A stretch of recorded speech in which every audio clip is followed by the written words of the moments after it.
Morning in the jungle usually began with birdsong, sunlight through the leaves, and Kala doing a careful stretch on her favorite tree branch. Today it began with a scream. Kala! Don't move! The jungle floor is lava! Kala froze, 1 foot mid-step on a mossy root. She squinted up into the canopy just in time to see Milo the monkey swing past on a vine, flailing with maximum drama. He crashed into a nearby branch, spun and ended up dangling upside down by his tail. Good, he panted. I got here. Before the meltdown. Kala looked down at her feet. Mud, puddles, wet leaves. Absolutely no lava. Milo, she said slowly, it rained last night. That's just mud. Milo gasped. Lava mud, the most dangerous kind. He slapped a messy wooden sign onto the tree trunk. Floor equals lava. Official game. That makes it official, Milo said. Step on the ground and... He paused, eyes widening. And you lose your tail.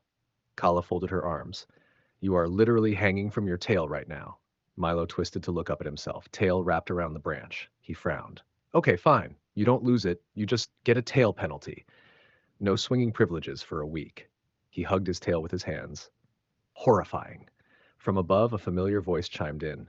And here we have the local monkey, bravely ignoring reality, Zuzu the parrot announced, circling overhead like a tiny, feathery commentator.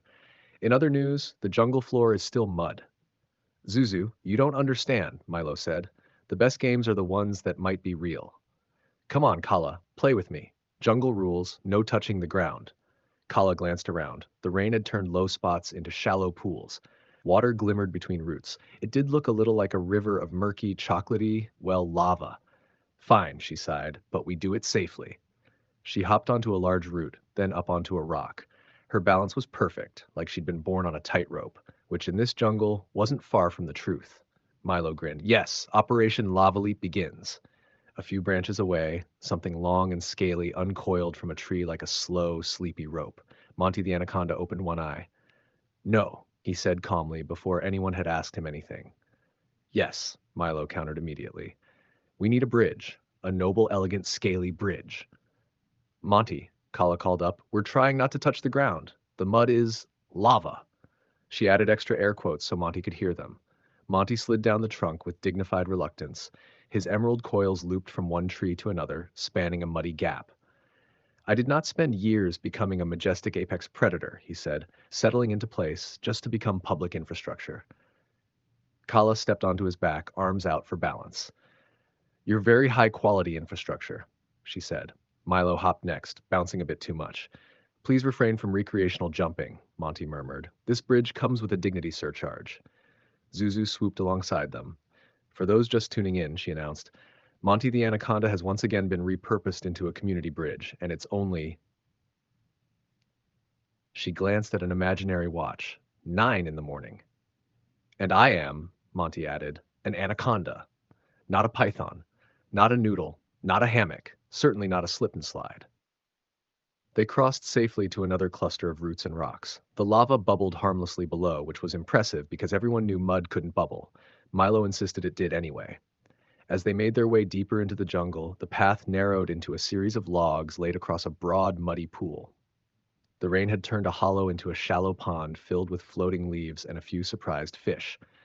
Standing on the central log were 4 capybaras, each wearing a tiny badge made from carved seeds. Kala groaned.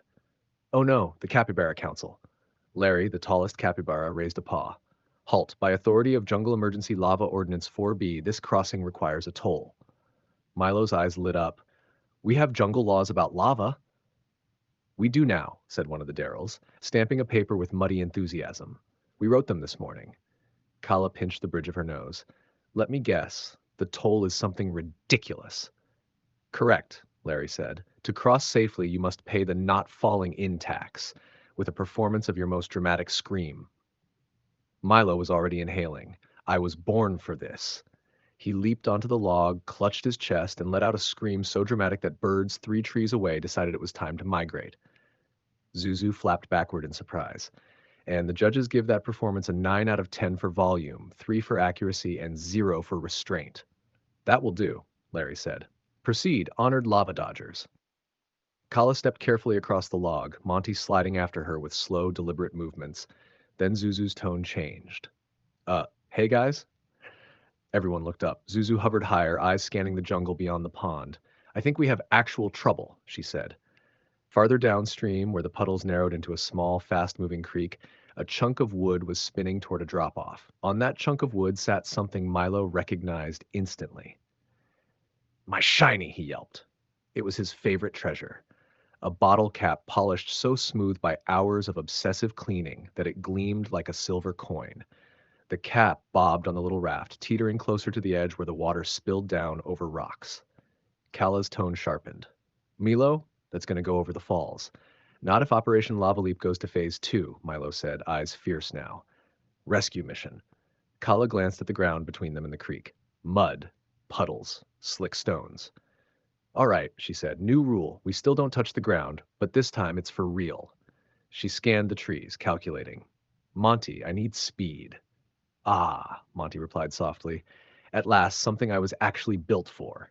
He launched himself up the nearest trunk, muscles flowing like liquid steel, looping his coils around branches to give Kala a path. In seconds, he'd created a living ladder and a swinging bridge all in one.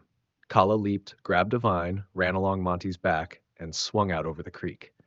The rushing water roared beneath her feet. For a heartbeat, the jungle went silent. She timed it perfectly. Kala dropped, catching the drifting log with one hand and snatching Milo's treasured bottle cap with the other. The log tumbled over the little falls. Kala swung back, landing on a rock ledge just above the drop. The jungle erupted in cheers. 10 out of 10, Zuzu shouted. No notes! Milo scrambled across Monty's coils to reach Kala as she climbed back toward them. You saved my shiny, he breathed, hugging the bottle cap to his chest. And you didn't even touch the lava. Kala smiled, just a little. Told you, we can make it a real adventure, even in make-believe lava.